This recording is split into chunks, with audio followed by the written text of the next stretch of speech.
Look, we all have to make tough decisions, right? At work, at home, everywhere. But what if I told you there's a way to make those decisions better? A method that makes them stick, based on solid logic instead of just a gut feeling. Well, today we're diving into exactly that. It's called choosing by advantages, or CBA for short. Come on, you know you have. We all have. That sinking feeling of regret when a big call goes sideways, it's the worst. But here's the thing. It turns out most bad decisions aren't just bad luck. Nope, they're usually the result of a bad process. And a bad process, that's something we can absolutely fix. So, to get why our process can be so off, we gotta look at our own brains. Think of it like this. We have two operating systems. System 1 is our autopilot. It's fast, intuitive, all gut feel. System 2, that's our manual mode. It's logical, analytical, but it takes real effort. The problem is, when the pressure's on, we tend to use our fast autopilot for really complex decisions that desperately need us to switch into manual. So here's our game plan. First, we'll look at why decisions go wrong in the first place. Then we'll introduce a better way with CBA. We'll see it in action with a simple fruit example, talk about how to handle the big questions like cost, and finally show you how to pick the right tool for the job. All right, first up, let's dive into the common traps. Why is it that so many decisions, especially when you get a group of people in a room, just end up, well, kind of mediocre? Is any of this sound familiar? You know the ones. Well, we've always done it this way. Or we stick with what we know even if it's not great. Even worse, the decision gets made not because it's the best one, but because someone made the strongest argument or was just the loudest person in the room. These methods are easy, for sure, but the results speak for themselves. This is our System 1 autopilot running wild. So, how do we escape this trap? How do we get out of that rut? Well, that's exactly where choosing by advantages comes in. It is a framework that's specifically designed to make us hit the brakes on that gut feel reaction and fire up our slow, analytical System 2 brain. So here's the bottom line. CBA is a system. It forces us to focus on the actual beneficial differences, the advantages, between our choices. And because it's a documented, repeatable process, it saves a ton of time and money down the road by helping us avoid having to fix or totally redo bad decisions. Think of all the headaches that avoids. Okay, this is the big aha moment that makes CBA so different. Normally, we'd argue about what's more important. Is safety more important than cost? CBA says, hang on, you're asking the wrong question.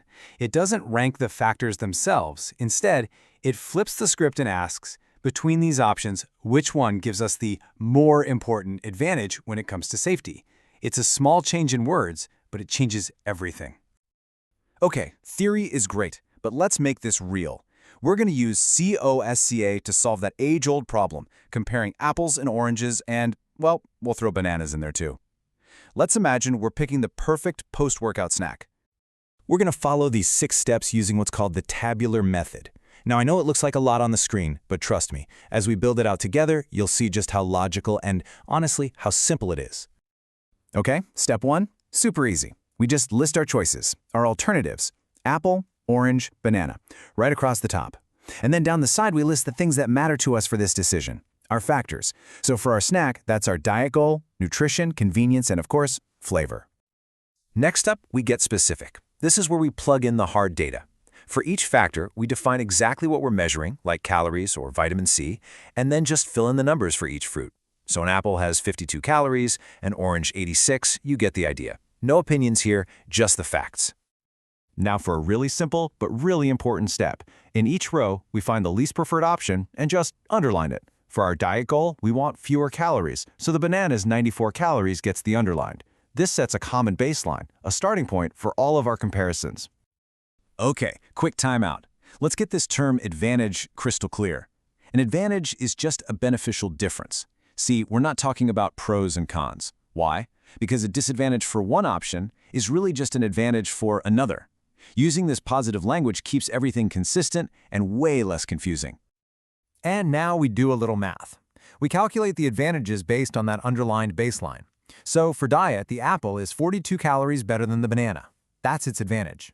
We do this for every single box. Then, in each row, we find the biggest advantage and circle it. So here, the orange's huge vitamin C advantage gets the circle. And that brings us to the absolute heart of the process. We look only at the circled advantages, and this is where the team, the stakeholders, have a real conversation to decide. Which one of these is the single most important advantage of all? This is called the paramount advantage, and it's the anchor for the rest of the decision. And here's the golden rule. That paramount advantage, it gets a score of 100. Always. No exceptions. This is our bedrock, our fixed point of reference that everything else will be measured against. So let's say we all agreed that the banana's most preferred taste was the most important thing. Boom, it gets 100. Now the real conversation starts. We ask, okay, how important is the orange's nutritional advantage compared to that awesome banana taste? Is it 90% as important? 80%? After we talk it out, we decide it's an 85. And we do this for every single advantage, always comparing it back to our 100-point anchor. All right, now for the easy part, the big reveal. We just add up the scores in each column. And what do we have? The apple gets 105, the banana gets 135, and the orange comes out as our clear winner with a score of 160. See? The process gave us a clear, documented winner based on what we decided was most important. Okay, I know what you're thinking. This is all great, but what about the money? What about cost? It's the question everyone asks, and CBA has a really smart way of dealing with it. You might have noticed cost was nowhere in that table, and that's totally on purpose. We look at cost after we have the scores. So our orange had a 25-point advantage over the banana. If the orange cost 5 cents more, we'd probably say, yeah, that advantage is totally worth an extra nickel. But what if the orange costs double? Well, maybe not. This forces a really clear judgment call: is this advantage worth this much money? And this idea of value leads us to the last big piece of the puzzle: context.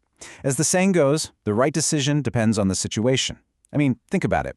In a shopping mall, a pound of gold is way better than a gallon of water. But after 3 days lost in the desert, yeah, context is everything. Okay, let's wrap this up by taking a step back.